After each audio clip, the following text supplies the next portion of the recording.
Hi, and welcome to the latest episode of The Pig Edge, Teagasc's pig podcast with me, Amy Quinn, where we are bringing you the latest news, information and advice to keep Irish pig farmers up to date with the industry.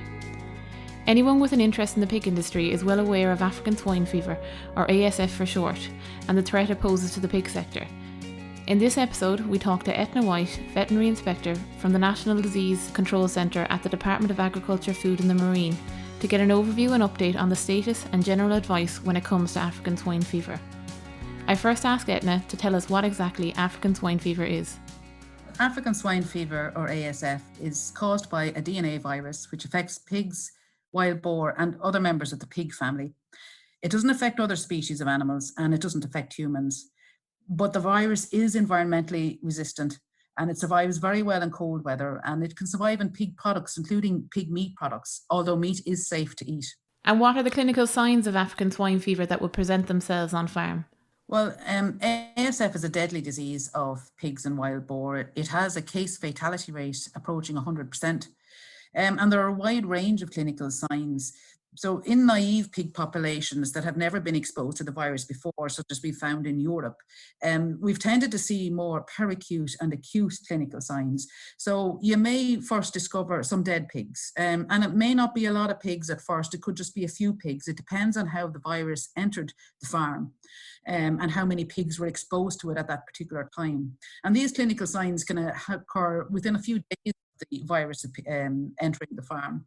In addition to dead pigs, you might find some very, very sick pigs lying around, huddling, not interested in eating. You may see some red blotches on the skin, particularly on the extremities. So you'll be looking at the ear tips, the tail, underneath the abdomen, the lower legs. And of course, as the name suggests, pigs tend to have a very high temperature, a persistent high temperature with this virus. And then in more prolonged cases, you can see signs like abortion, stillbirths, diarrhea, constipation, and respiratory signs, which inevitably nearly always lead to death within a matter of days.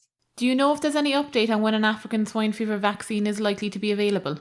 There are particular challenges with developing a vaccine for African swine fever. It's a very large DNA virus, and there are no related viruses for which vaccines have already been developed in that particular family of viruses. Recent reports from the Pirbright Institute in the UK appear to have some promising results. And there's also been reports from both China and Spain where they're investigating the development of an oral vaccine. An oral vaccine would be particularly useful for dealing with ASF in wild boar populations if one were to be developed. But we don't have a time frame yet on when any of those vaccines will be commercially available to us. They have to undertake a number of trials, safety trials, clinical trials before then. What is the current status of African swine fever worldwide? The disease has continued to spread in 2020. In Europe, Greece reported its first outbreak of ASF in domestic pigs in February, but they haven't had any reported outbreaks since then. In Poland, the disease jumped from the eastern part of the country to the western part of the country, close to the German border. And Germany remains free of the disease, but the virus has affected both domestic pigs and the wild boar population in that western part of Poland, which brings the total number of EU affected member states to 11. And then in Asia, ASF also spread in 2020 to Papua New Guinea and most recently India. And of course, it also includes China and several other countries. I believe the total number of countries affected in Asia now runs at about 14. And in Africa recently, it was confirmed in Nigeria. So this disease is continuing to spread around the world. I mean, to give you an idea, the potential of the virus to spread, if you go back to 2005, there were around 20 countries affected worldwide with ASF, and it was largely confined to the continent of Africa back then, with the island of Sardinia. But now we have over 50 countries affected worldwide on 3 continents, Africa, Europe and Asia. Do you know what impact it has had on export potential of affected countries? Yeah, it has a huge impact on the affected pig sectors and pig industries of those countries. It causes a lot of disruption to trade until such a time as disease freedom has been re-established, which can take several months, even with a single outbreak. In addition to the immediate trade difficulties, and you also have international reputational damage, which it takes a bit of time to build up an international reputation for the production of pig meat that comes from countries that are free from exotic animal diseases. So you can have marketing difficulties as well. And then, of course, you have the cost of actually controlling the outbreak to deal with as well. Like in Ireland, according to Board BIA, we exported 941 million euros worth of pig meat products in 2019. So any outbreak would have a devastating effect on the pig industry here. It's been an active threat for the past number of years. Why is African swine fever still spreading, and what causes it to spread? Well, there are a number of reasons why ASF is still spreading around the world. I think, firstly, the fact that there's no treatment or vaccine available makes it difficult to control, particularly if it enters a wildlife population such as wild boar. But the virus can also spread through other means, such as direct contact with infected live animals, the use of germinal products for reproduction, such as semen or embryos, and then indirectly through contaminated clothing, footwear, equipment, and vehicles such as pig transport trucks.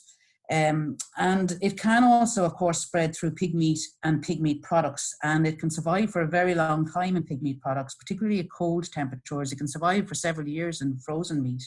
So if kitchen scraps or catering waste or rubbish containing infected meat is fed to pigs, it could easily lead to an outbreak of African swine fever. And so what are the main risks for this disease entering Ireland? Well, in the EU, there's legislation in place to restrict the movement of live pigs and high-risk pig products, such as germinal products, and from affected areas. And there are similar restrictions on the imports from outside of the EU.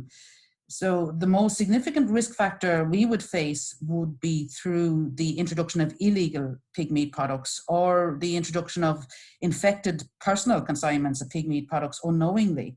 So, for example, if someone went on holidays or personnel of a pig farm were bringing back some maybe home cured meats from pigs or wild boar from an infected area with ASF, and that those meats had been home processed and maybe weren't subjected to the official inspections that they should have been, and that waste was then subsequently fed to pigs here in Ireland, then that could lead to an outbreak. Can you tell us a little about what the Department of Agriculture are doing to prevent ASF from coming into Ireland? Well, the department carries out border checks at our airports and ports on commercial consignments and on personal consignments of meat products, looking for illegal products. And we monitor the imports of pigs from countries. We monitor the international disease prevalence situation and analyse the risk. And we also follow up on reports of illegal spill feeding or people who are keeping pigs are not registered. And we also, of course, deal with suspect cases of ASF. And ASF is a notifiable disease. So anyone who suspects the presence of the disease or sees clinical signs similar to what I've described earlier is obliged to report that to the Department of Agriculture.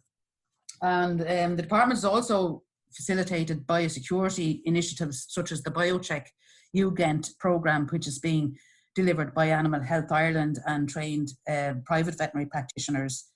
And then another large area of our work in ASF prevention is raising awareness of the disease and the measures that can be taken to prevent disease outbreaks. And that applies to all stakeholders, including commercial farmers, non-commercial farmers, pig owners, members of the public and hauliers who may travel abroad, and the industry itself. And we produce a lot of awareness material. We have fact sheets, videos, posters, and we have a dedicated ASF page on the Department of Agriculture website where people can go on to and download that information and print it off if they so wish. Can you tell us a little about the awareness measures for the general public? Well, we produced a lot of posters. We devised a poster for the airports, and we've also ran Twitter campaigns and Facebook campaigns. And we devised a special campaign around Christmas for people who may be coming home at Christmas. And we're basically telling them to, dispose of food carefully and not to bring in food from outside the EU. It's illegal. And to make sure that, not to to be careful of where they dispose the waste. And I think that's the most important thing, that they're not, people are aware that the risk of food waste to feeding to pigs is a significant risk for ASF. While vigilance when it comes to biosecurity is something that pig farmers are well used to, what can they do to prevent ASF coming onto their farms?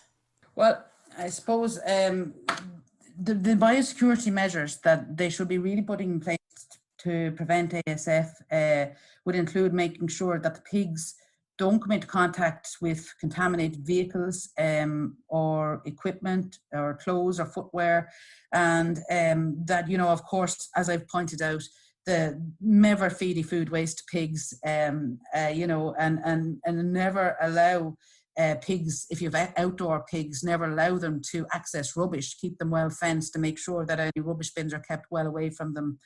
And don't trade pigs with unregistered pig owners, whether they're commercial or pet pigs, it doesn't matter. All pig owners must have a valid pig herd number for the pigs, because it allows us to communicate with them disease prevention information, but it also allows us to deal effectively with a disease outbreak. It is a legal requirement, and anybody can obtain a pig herd number by contacting their local regional veterinary office. And if you can, there is a biocheck review out there for commercial pig farmers, and if they can avail of that, I'd recommend it, because it can highlight issues that they may not have spotted themselves. You mentioned earlier wild boar. What role has the wild boar had in the spread of African swine fever? Wild boar have played a major role in the spread of African swine fever, particularly in Europe. And the interaction between wild boar and domestic pigs in continental Europe, where in backyard farms may have low levels of biosecurity, has been, immense, where the wild boar may come into direct contact with pigs. Fortunately, in Ireland, we don't have a wild boar population living in the wild. We do very occasionally receive reports of wild pigs. In Ireland, we have a feral pig policy. They're classified as high impact invasive species, and the National Parks and Wildlife Service removed them from the environment. So if anyone sees wild pigs in the vicinity, they should report them to the local regional veterinary office, and we can coordinate with the National Parks and Wildlife Service.